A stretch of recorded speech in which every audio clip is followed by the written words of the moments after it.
आइए आपको सियासत के उस सफ़र पर ले चलें जहां सवाल सिर्फ खबर नहीं, हकीकत बयां करते हैं। मैं विवेक शर्मा, नमस्कार। बंगाल के चुनावों में सामान्य दृष्टिकोण से देखें तो 293 में से 207 सीटें लेकर के बंगाल में भाजपा ने इतिहास रच दिया है। प्रश्न ये उठता है कि इतिहास रचने की आवश्यकता क्या थी?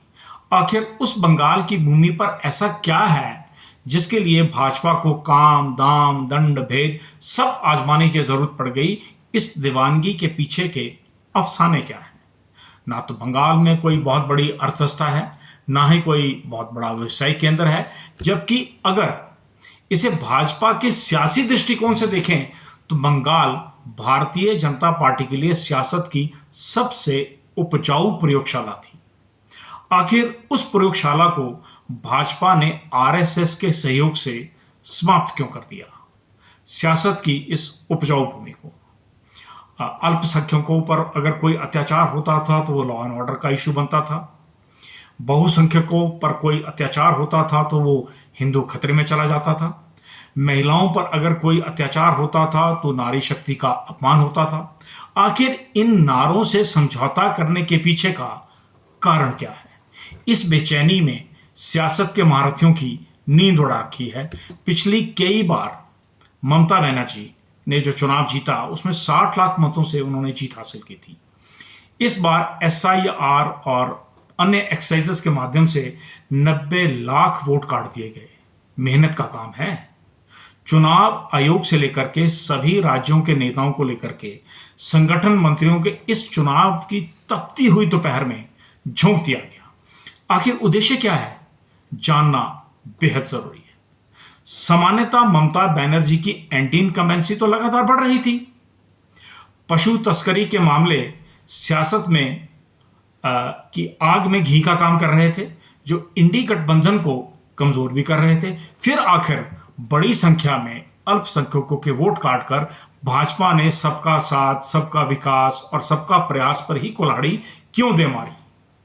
ममता बनर्जी की योजनाएं लक्ष्मी भंडारण, कन्याश्री, रूपश्री में लगातार अनियमितताएं आ रही थी।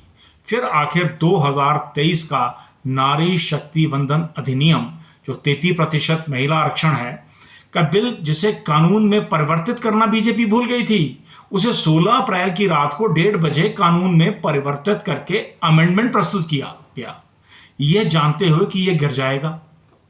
और पूरे देश में विपक्ष को महिला विरोधी साबित करने के लिए और बंगाल की महिला वोटरों को आकर्षित करने के लिए, उन्हें प्रभावित करने के लिए आखिर यह प्रयास किस लिए? यह भी एक बड़ा सवाल है। फिर दोबारा खड़ा होता है। जब हम इसका जवाब तलाशने के लिए कोशिश करते हैं तो मुझे गालिब का एक शेर याद आता है कि उम्र भर गालिब ये भूल मैं करता रहा, धूल चेहरे पर थी मैं आईना साफ करता रहा। बंगाल भारत का चावल उत्पादन करने वाला सबसे बड़ा राज्य है। जो भारत विश्व में 40% चावल एक्सपोर्ट करता है, उसमें लगभग 16 मिलियन टन चावल बंगाल का उत्पादन है, और यह सारा चावल बंगाल के पोर्ट से एक्सपोर्ट होता है। अब जब मामला दोस्ती निभाने का आ जाए तो पीछे मुड़कर नहीं देखना चाहिए, गद्दारी कहलाती है। जो सहयोग मित्रों को पंजाब से नहीं दिलवा पाए, वो काम अब बंगाल से कराया जाएगा। नेपाल, बर्मा, बांग्लादेश, म्यांमार, नेपाल और अरब के कई राष्ट्रों के लिए बंगाल के पोर्ट बेहद महत्वपूर्ण है और गुजरात के पोर्ट से सस्ते भी हैं। दार्जिलिंग की चाय दुनिया में सबसे महंगी चाय है, जिसे द टी ऑफ चैंपियन कहा जाता है, और यह दुनिया में बहुत बड़े रेस्टोरेंट्स में बहुत महंगे दामों पर हजारों रुपए में बेची जाती है। इसका 70% एक्सपोर्ट यूरोप, जर्मन, जापान और अमेरिका में किया जाता है। यह भी गुजरात के पोर्ट से ही होता है।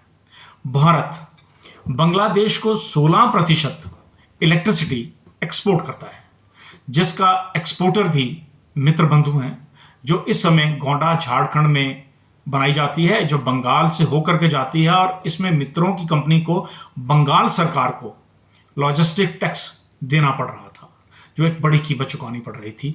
अब देखना दिलचस्प होगा कि उसमें भी अब कुछ राहत की गुंजाइश दिखेगी या सब पहले जैसे सामान्य चलेगा।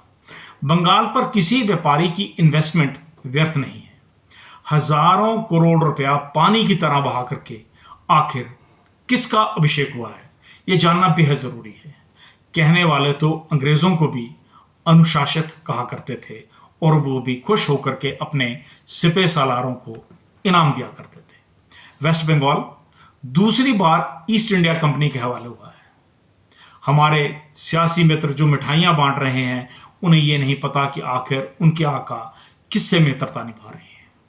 यह बदलता भारत है, यहां 2047 का विकसित भारत है और यही हमारी अर्थव्यवस्था चावल के खेतों से विद्युत आपूर्ति तक जा रही है और जीडीपी में बड़ा योगदान दे रही है, लेकिन केवल मित्रों तक सीमित रहकर। यही बंगाल की बदलती तस्वीर है, जिन्हें हम बिजली दे रहे हैं, रोहिंग्या भेज रहे हैं, बांग्लादेशी भेज रहे हैं, लेकिन अब आप इन शब्दों को इतिहास के पन्नों में ही तलाश पाएंगे, क्योंकि अब वो घुसपैठिए नहीं है, वो सुदामा है जो कृष्ण के घर आए हैं।